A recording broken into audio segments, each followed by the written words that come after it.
लाल पान की बेगम। ये कहानी लिखी है फणीश्वर नाथ रेणु ने।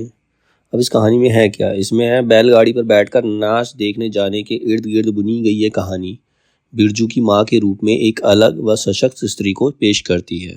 मतलब उसकी सोच लोगों से अलग है। वो एक ऐसी स्त्री है जिसकी सोच अलग है। पहले लोगों से चिढ़ती है, लोगों से चिढ़ाते हैं, लेकिन लास्ट में जब वो बैलगाड़ी उसका पति लेके आ जाता है, जब वो नाच देखना, तो सबको अपने साथ भी लेकर जाती है।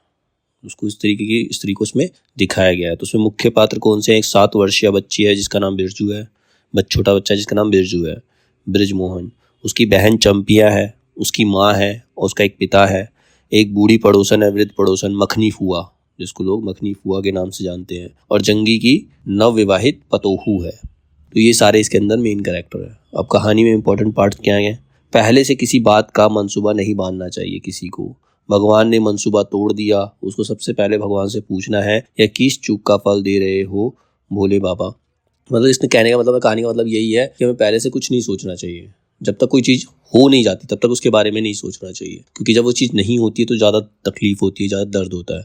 तो इसीलिए किसी भी चीज़ के बारे में पहले से नहीं सोचना चाहिए। फिर जोरू जमीन जोर के नहीं तो किसी और के। बिरजू के बाप पर बहुत तेजी से गुस्सा चढ़ता ही जाता है। बिरजू की माँ का भाग ही खराब है जो ऐसा गोबर गणेश घर वाला उसे मिला। कौन सा सोख मोच दिया है उसके मर्द ने।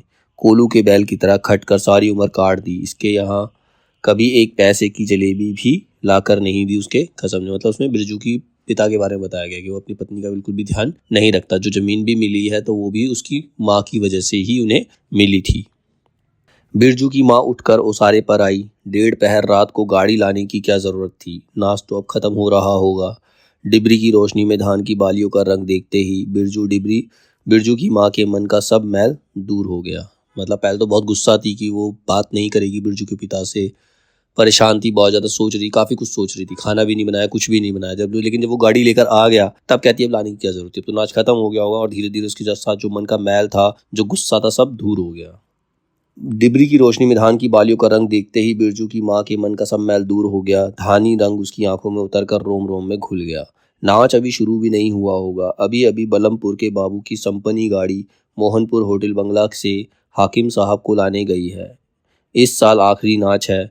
25 टट्टी में खोस दे अपने खेत का है।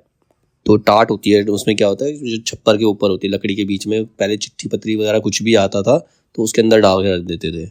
तो वो चीज़ है इसके अंदर।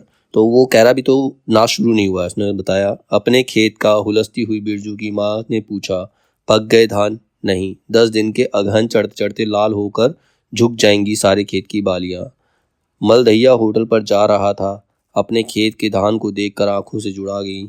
सच कहता हूँ, पंचशीश तोड़ते समय उंगलियां कांप रही थी मेरी। मतलब धान की जो पहली बाली थी उसको तोड़ते समय उंगलियां कांप रही थी। बिरजू ने धान की एक बाली से एक धान लेकर मुंह में डाल लिया और उसकी माँ ने हल्की सी डांट दी, कैसा लुक्कड़ है रे तू, इन दुश्मनों के मारे कोई नेम धर्म बचे। मतलब उसने सीधा मुंह में डाल ली दान की बाली। तो उसने पहले पूजा पाठ करेंगे उसके बाद खाना चाहिए था, ऐसे नहीं खाना चाहिए था। बिरजू के बाप ने घूंघट झुकी दोनों पुतोहों को देखा। उसे अपने खेत की झुकी हुई बालियों की याद आ गई। मतलब जब सबको गाड़ी में बैठाकर ले जा रहा है तो जो नई नवेली दुल्हन है उनको देखकर ऐसे लगा जैसे उसके खेत में जो धान की बालियां झुकी हुई थी उनको देखकर वो याद आ गया उसे। बिरजू की माँ बेगम है, लाल पान की बेगम। यह तो कोई बुरी बात नहीं, हाँ सचमुच लाल पान की बेगम है।